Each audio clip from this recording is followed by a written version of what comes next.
intentan desacreditar a Jesús y su palabra. Por eso la lección de hoy del Dr. Sproul se centra en solo dos palabras que se encuentran en Marcos capítulo 13, versículo 30. Acompáñame al salón de clases a escuchar al Dr. R.C. Sproul mientras examina una de las predicciones de Cristo que se ha interpretado de distintas maneras. En nuestro estudio de la crisis de la escatología en nuestros días hemos puesto gran énfasis en las críticas que se han hecho en contra de la Biblia y en contra de la credibilidad de Jesús con respecto a las profecías incumplidas que Jesús, así como los apóstoles, hicieron con respecto a la venida de Cristo. Los críticos han argumentado que la venida de Jesús que fue predicha no ocurrió dentro del marco de tiempo que el Nuevo Testamento da para el cumplimiento de ese evento. Como hemos visto hasta ahora en nuestros estudios, la frase crítica en el discurso del Monte de los Olivos es la referencia a esta generación. Noten que no pasará esta generación, voy a usar la palabra pasará, hasta que todo esto suceda.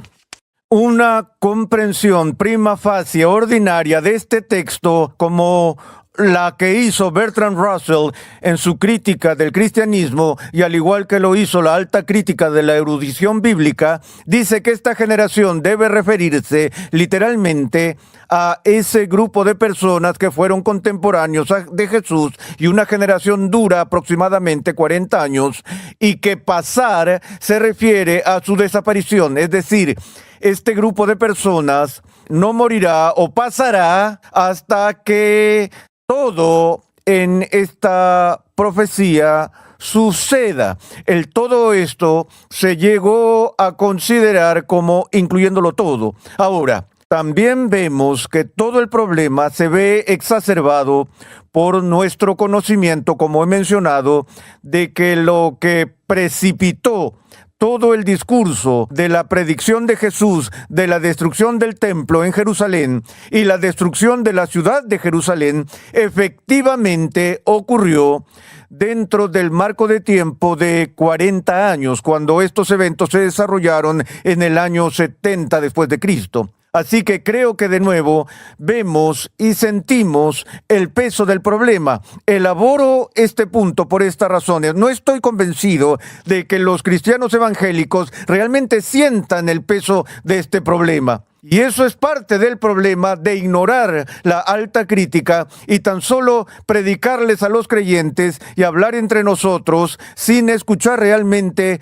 esta crítica que se plantea, pero tenemos que dar una respuesta a estas críticas que han devastado la Escritura y la persona de Cristo. Entonces creo que es nuestra obligación como cristianos que creen en la deidad de Cristo y en la inspiración de las Escrituras, sentir el peso de esta carga y abordarla en la medida en que nos topemos con ella. Ahora, hay muchos estudiosos que sienten que la compuerta de escape de toda esta dificultad se encuentra en el versículo 32 de Marcos 13. Inmediatamente después de la referencia del marco de tiempo que Jesús da de nuevo en el versículo 30, él dice: en verdad, ciertamente les digo que no pasará esta generación hasta que todo esto suceda. De nuevo, permítanme recordarles que la declaración que Jesús hace aquí se hace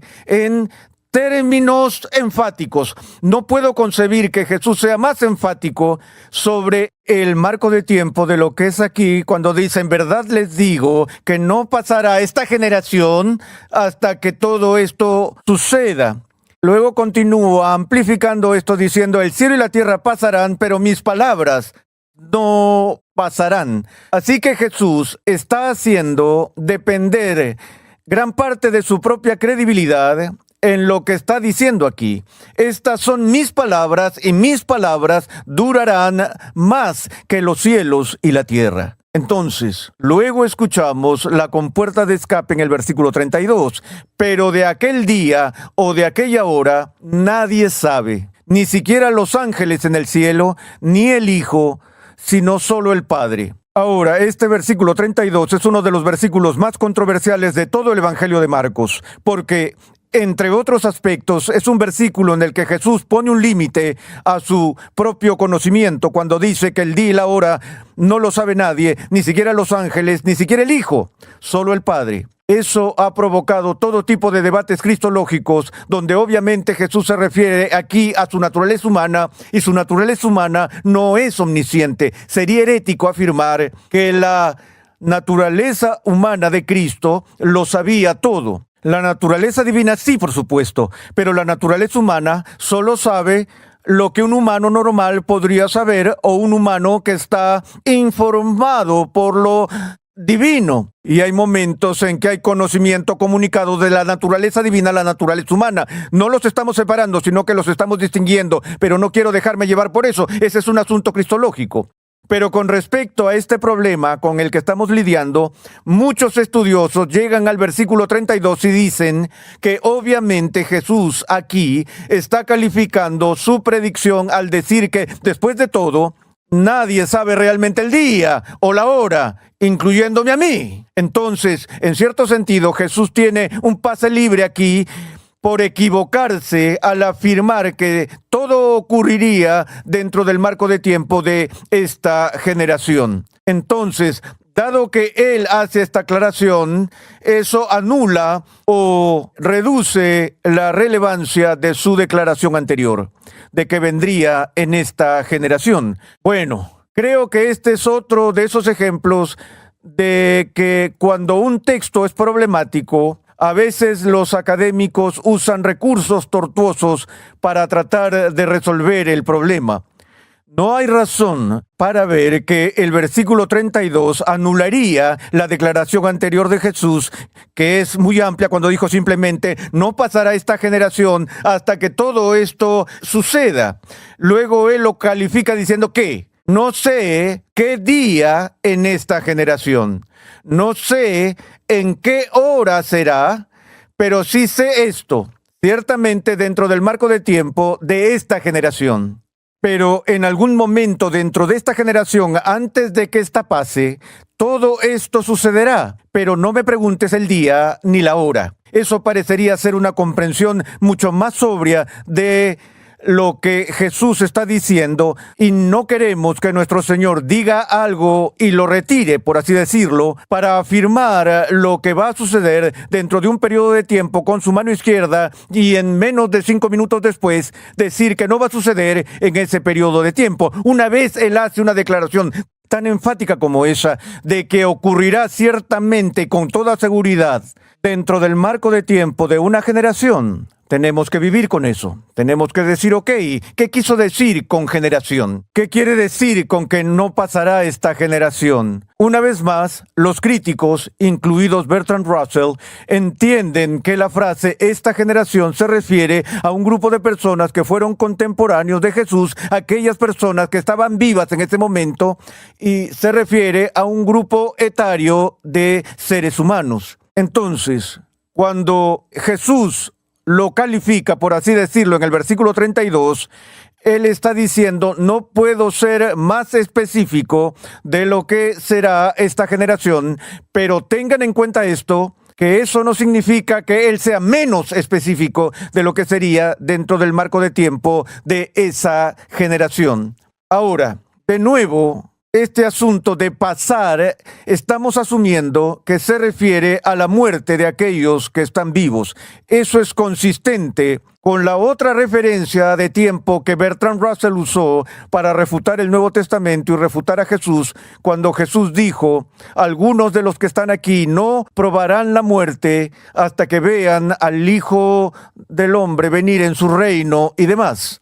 Allí el pasar se convierte en probar la muerte. Hay una consistencia aquí. Estamos hablando de que algunas personas van a sobrevivir el tiempo suficiente para ver cumplidos ciertos eventos que Jesús predijo. ¿A qué otra cosa podría referirse cuando dice que no probarán la muerte? Una vez más, es tratando de lidiar con ese problema que encontramos en Mateo 16, que ciertos estudiosos nos dicen que eso se cumplió, ya sea en la transfiguración o en la resurrección, porque en la transfiguración la gente vio a Jesús manifestado en gloria. Porque en el monte de la transfiguración la naturaleza divina se reveló y los discípulos Pedro, Santiago y Juan tuvieron ese encuentro inspirador allí con el Jesús transfigurado, donde vieron su gloria. Tal vez a lo que Jesús se refería era a la manifestación de su gloria en la transfiguración o a la manifestación de su gloria en la resurrección o ascensión, no a su venida más adelante. Ahora, hay un problema con eso, y es que la transfiguración, según Mateo, ocurrió 6 días después de que Jesús dio esa referencia de marco de tiempo, y la resurrección en un par de semanas y demás. Así que no me parece muy razonable que Jesús diga que algunos de ustedes no van a morir hasta que esto suceda, a menos que él esperara que la mayoría de sus discípulos murieran en la semana siguiente. Lo que él simplemente estaba diciendo es que algunos de ustedes van a sobrevivir el tiempo suficiente para ver que esto suceda. No me parece probable que nuestro Señor diga o hable en términos de sobrevivir a la muerte sobre un evento que ocurrirá en la próxima semana o en las próximas semanas, a menos, por supuesto, que se enfrentaran a una batalla inminente en la que no se esperaba la supervivencia o algo por el estilo, que obviamente no tenemos en este momento. Así que mi punto es que aplicar ese texto de que algunos de ustedes no probarán la muerte a la transfiguración o a estos otros eventos relacionados con ella a corto plazo, creo que era un tiempo demasiado cercano. Creo que Jesús, cuando dice que algunos de ustedes no probarán la muerte, está hablando de un tiempo más largo que una semana o un mes o algo así. Otra manera, de hecho, la forma más común en la que los estudiosos tratan de responder a los críticos con respecto a la profecía incumplida del Nuevo Testamento y de Jesús es interpretando la palabra generación de una manera que no la haga referirse a ese grupo de personas que estaban vivas en el momento en que Jesús hizo la profecía y que fueron contemporáneos de Cristo, sino más bien el término generación se usa para describir un género, tipo o clase, un género, un tipo o una clase de persona. Eso es como si Jesús estuviera diciendo que personas como estas no morirán hasta que todos estos eventos sucedan. De nuevo, eso es lo más común. Ahora, algunos estudiosos dicen que el tipo de persona que Jesús está describiendo aquí es el creyente o los justos, que algunos de ustedes que son fieles y creen y confían en mí no morirán hasta que todos estos eventos se cumplan. En otras palabras, habrá creyentes aún por aquí el día que regrese al fin del siglo. Esa es una de las interpretaciones. Y por supuesto, esa interpretación saca a todos del apuro porque entonces la generación no se refiere a un periodo de 40 años que restrinja el cumplimiento al primer siglo y permite la posibilidad de que lo que Schweitzer llamó parusía se retrase a través de los siglos, que podemos esperar 2000 años, 3000, 4000 años para que estos eventos sucedan. Pero la interpretación más común de generación, que la considera como un tipo o clase de personas, no se refiere a los justos o a los creyentes, sino a los incrédulos, aquellos que eran impíos, una generación malvada. Y Hermann Ridderbos, de quien ya he hablado, quien nos dio el ya pero todavía no como enfoque de referencia de tiempo para las enseñanzas del reino de Dios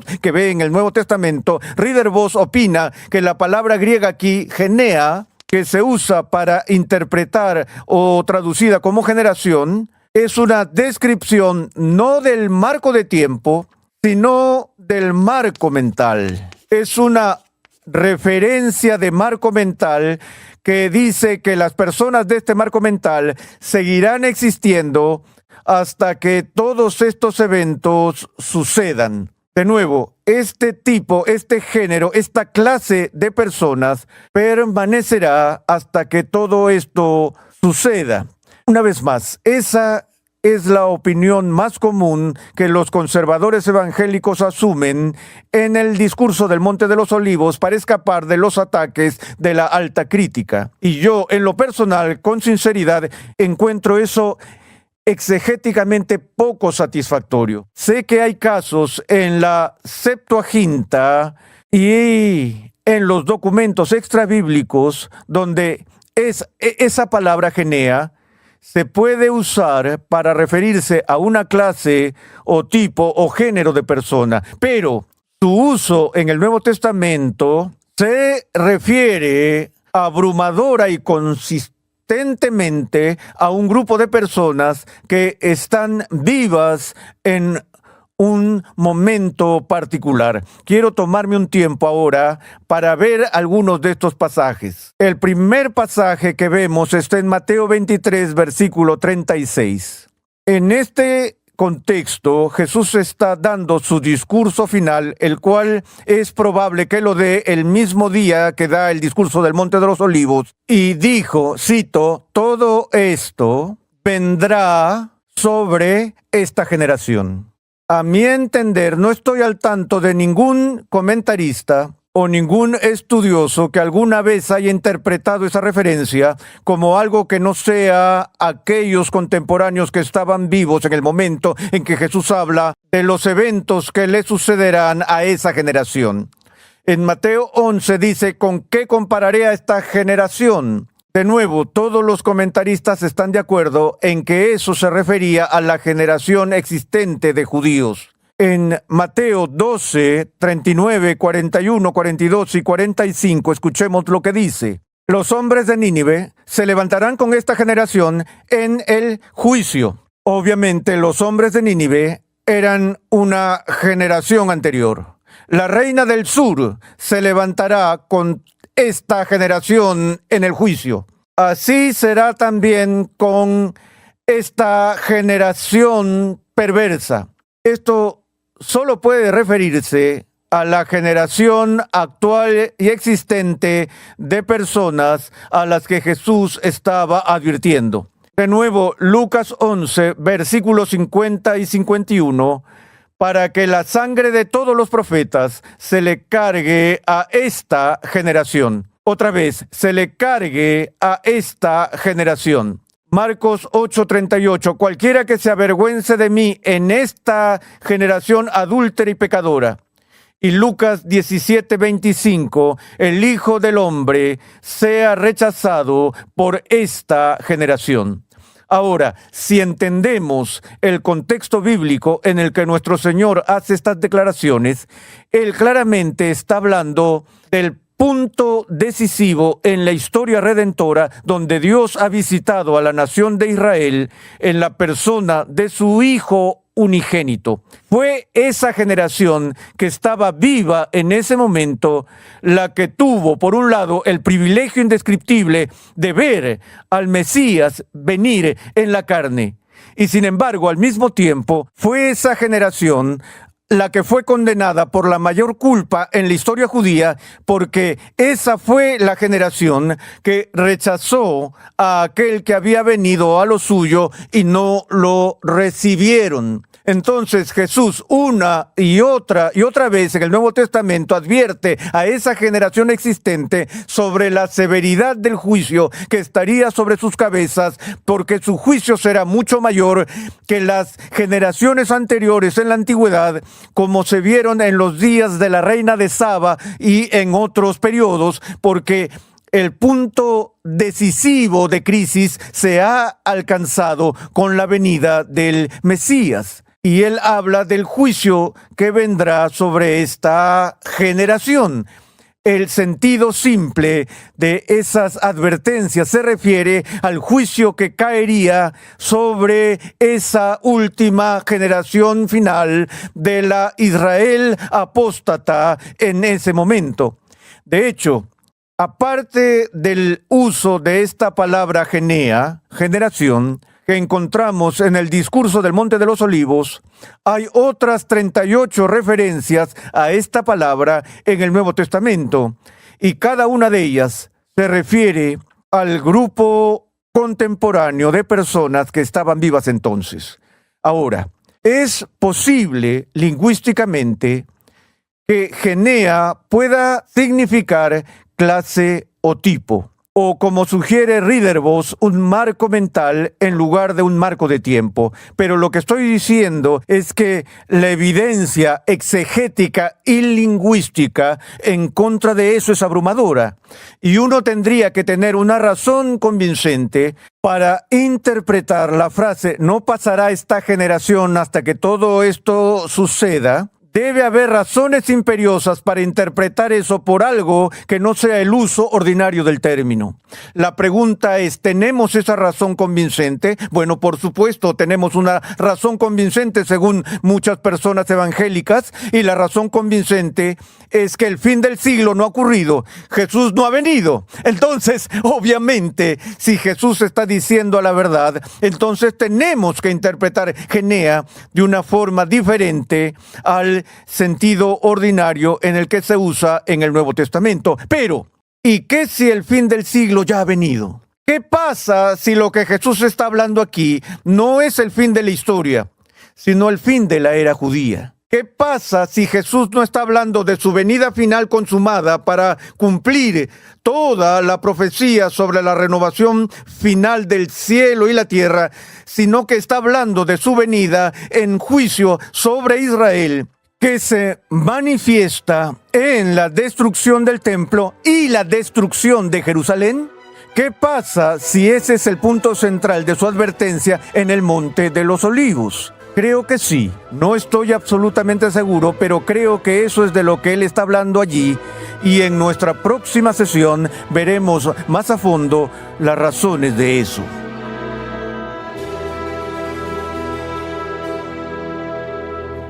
Gracias por sintonizar Renovando tu Mente con el Dr. R.C. Sproul, mientras continuamos con la serie de enseñanza titulada Los Últimos Días según Jesús. En Renovando tu Mente, nuestro objetivo es ayudarte a entender lo que crees, por qué lo crees, cómo vivirlo y cómo compartirlo. Y es que Dios llama a su pueblo a ser transformado por la renovación de su mente. Es por esta razón que transmitimos una enseñanza que expone las glorias de Dios